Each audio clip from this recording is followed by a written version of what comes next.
Only to find out na doon mismo sila nagsisiksikan sa isang kwarto. Ang pinakamahirap sa OFW, pag may sakit ang anak mo, ang kaya mo lang gawin, anak, pagaling ka. Now guys, you need to wake up. Do you really believe na yan ang klaseng buhay na gusto nyo? Minsan, nag-aaral tayo, excited tayo magtrabaho. Nung nagtrabaho ka, excited ka mag-retire. Nung nag-retire ka, nakalimutan mo palang mabuhay. Guys, pinulong na tayo ng 16 years sa loob 4 na sulok ng kwarto natin. Huwag na po kayong pumayag na ikulong pa kayo sa 4 na sulok ng trabaho nyo. Magkano lang kinikita? Do you really believe na yan ang worth nyo? Sabi nga, you know what is the pinaka-weird part sa tao? We're so busy making money, neglecting our own health, and in the end, we're going to spend all our money to save our health. Di ba ang weirdo nun? Nagtatrabaho ka, nagtitipid ka, kakain ka ng instant noodles, mga fast food, para mabilis. In the end, uubusin mo naman yung pera mo sa kagagamot sa katawan mo. Ayaw nyo bang mabuhay na nakasmile? Na nakasmile na hindi mo pinipilit kasi ang Pilipino typical na masayahin. But deep inside sa ngiting yan, grabing sakit ang dinadaanan niyan sa buhay. Ayaw nyo ba yung ngiti nyo maging genuine na totoong masarap na masarap talaga yung ngiti mo? Bridge, if you want to cook. Pag mayaman na po kayo, bakit? When I started, may ginibap din ako. Anong ginibap po? Unang-una, ginibap ko manood ng Naruto.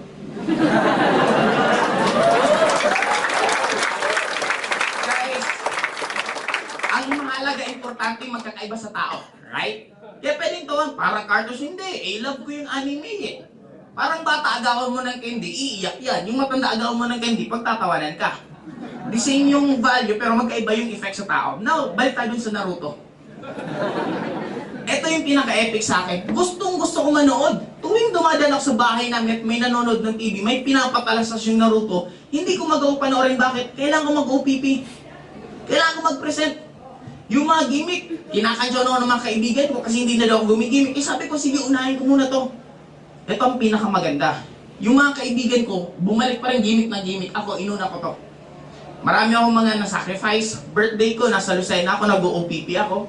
May sila, kumpleto. Ako, nag-iisa kasi nag-OPP ako. But ito ang pinakamaganda. Nung kumita ko ng malaki, 2008, ang unang-una kong ginawa, bumili ako ng computer. Bumili ako ng computer sa bahay, nagpakabit ako ng internet, hinanap ko yung Naruto na website, sinimulan ko, first episode, hanggang ngayon, updated na po ako.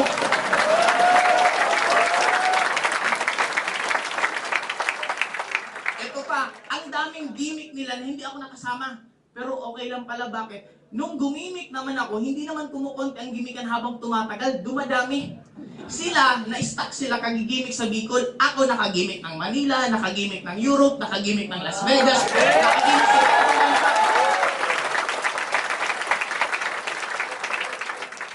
Now, kung magkukwentuhan kami ng buhay, mas grabe yung kwento ko na ngayon. Bakit? Nung tinitingnan ko yung mga picture ko sa Facebook, inilabutan ako sa sobrang dami ng nangyari sa akin. Now, ito yung point ko. Magkakaiba tayo ng gusto sa buhay. Pero isa lang sure ko, the moment ito,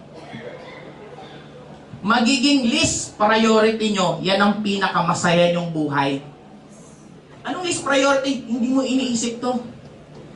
Nagbabayad ako ng bills ko 1 year advance. Bakit? Tamad ba kumila?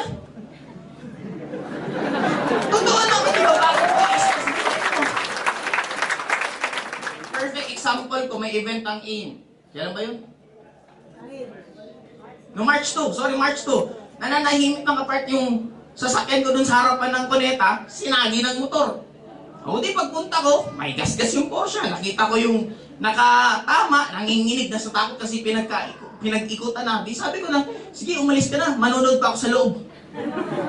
Bumalik ako, sabi sa akin, ba't hindi ka malang na-stress na nasagi yung Porsche mo? Eh sabi ko, yun ang ibig sabihin, may Porsche ako eh.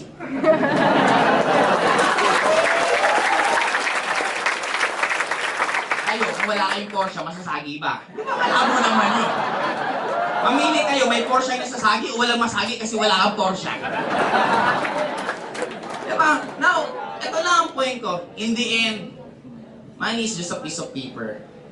Pero ang pinakamaganda, pag sobrang laki ng kinikita mo, hindi na to siya magiging importante. Ano magiging importante? Health mo, happiness mo, time mo sa loved ones mo. You could decide kung kailan mo sila gusto kasama. Kung gusto mo araw-araw, ikaw tagahatid, taga-sundo. Pag PTA meeting, hindi mo na kailangan bulahin ng anak mo na anak. Pasensya na may trabaho. Pwede mo nang puntahan. The choice is yours. Ang point ko guys, we're not asking your entire life na gawin to. We're just asking, ano ba naman 1, 2 taon? After, pag kumikita ka na ng malaki din, go on kung ano talaga love mo sa buhay mo. Kasi isa lang sure ko, bakit hindi tayo nagiging successful? Kasi hindi naman yan ang gusto mong gawin. Sa mga nag-work, if I'm going to give you 10 million right now, magpapasok ka pa ba bukas sa trabaho mo? Yeah. If the answer is no, ibig sabihin hindi ka masaya sa ginagawa mo.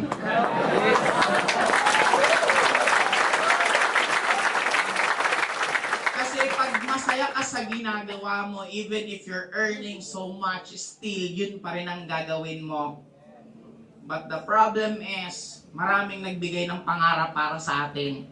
Maging nurse ka kasi yan ang uso. Sundin mo yapak ng magulang mo. But in the end, walang nakakaalam ng totoong happiness natin kundi sarili natin. Ibang pinakamasarap, sabi nga nila, mararamdaman mo yung tinatawag na wholeness or wala ka nang hinahanap sa labas the moment ang ginagawa mo kung ano yung masaya kang gawin. Now guys, sabi nga, kinikilabutan kami bakit? Para sa amin ang nagsisimula pa lang. Kung ganito na karami ang nagkaroon ng result, kung ganito na karami ang tao gabi-gabi, ano na lang kaya pag sa susunod, doon na tayo mismo sa sarili nating building, nasa more than 8 stores na tayo. Gaano kaganda? First floor to, binanggit ko sa video 20 stories, pero actually it's more than. Mga nasa 30 stories. First floor to 15th floor commercial. Doon magkakaroon sa baba, BDO. Para pag nag-in cash ka, baliw talaga. Hindi tayo masisita sa baba, bakit sila nag-renta sa atin eh. First floor to 15th floor commercial, pati office natin nandun na. Ang maganda pa, magkakaroon tayo doon ng food court na iba't ibang klaseng kainan. May Pampanga, Baguio, Iloilo, Bicol. Guys, ito, imagine nyo, ang market natin ngayon hindi lang nagtatapos sa Pilipinas. We have already 11 branches all over the world. Na-imagine ba pag pumunta doon, tapos yung prospect mo pinapakain mo sa iba't iba, tapos parang naikot na rin niya ang Pilipinas habang kumakain siya doon? Baliw yun! Second, magkakaroon tayo ng office na hindi yung typical na opisina. Parang i-search nyo po yung office ng Google, makikita nyo yung parang player area na cool siya, hindi siya masyadong kailang seryoso sa buhay. Pwede kayong yumaman at araw-araw maging masaya. Tama na kailangan naka-uniforme ka, hindi pa ka ba nagsasawa ng sa school yan ang ginagawa mo? Hanggang ngayon ba ganyan pa rin? Diba? Hindi tayo robot na dapat may ID palagi, pwede naman wala eh. Okay, now, balik tayo doon sa first floor and 15th floor, ito pa nakakabaliw. 16 to 30, doon po titira yung mga taga-aim. Ibig sabihin,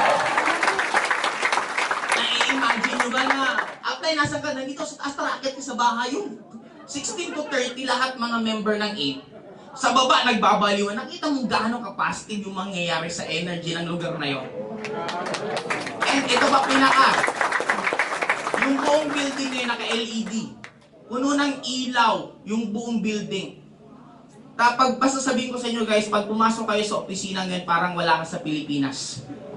Yun ang pinakamaganda. Kumbaga, the building itself, gagawin na yung pag-close deal sa prospect mo nang hindi ka pa nagsasalita.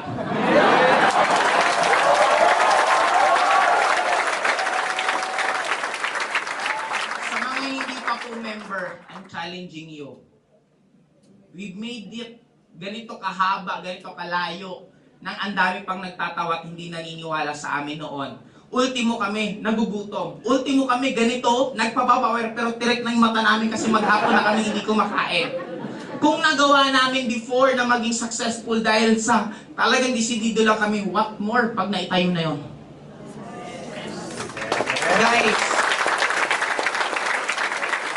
pagdududaan nyo kami kung illegal or hindi, ikatabi namin SEC. Ang labo naman siguro katabi mo SEC tapos illegal yung kumpanya mo, di ba? Parang kumbaga, we have nothing to prove. Ang tanong na lang dito, kailan mo gusto na pagdating ng oras, Ikaw naman ang nakatayo at kwento mo naman ang pinukwento. Gaano kasarap. Guys, last question. If your life will be a movie, papanoorin nyo ba kung magiging last day nyo ngayon? Na-imagine nyo gaano ka-boring buhay nyo. Nag-school, nagtrabaho, umaga pa ulit-ulit. Now, if the answer is no, tonight is the night. Baguhin mo na yung script ng buhay mo. Baguhin mo yung routine ng buhay mo. Make it so exciting na ultimo ikaw at ultimo lahat ng kaibigan mo papanoorin yung kwento ng buhay mo kasi sobrang ganda. Again, this is Josephine. Good morning. Thank you.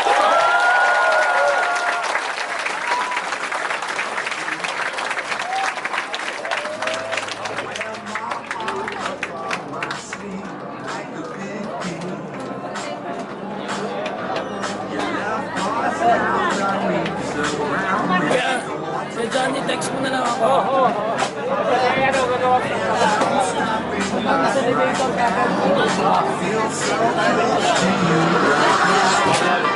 Malapit na.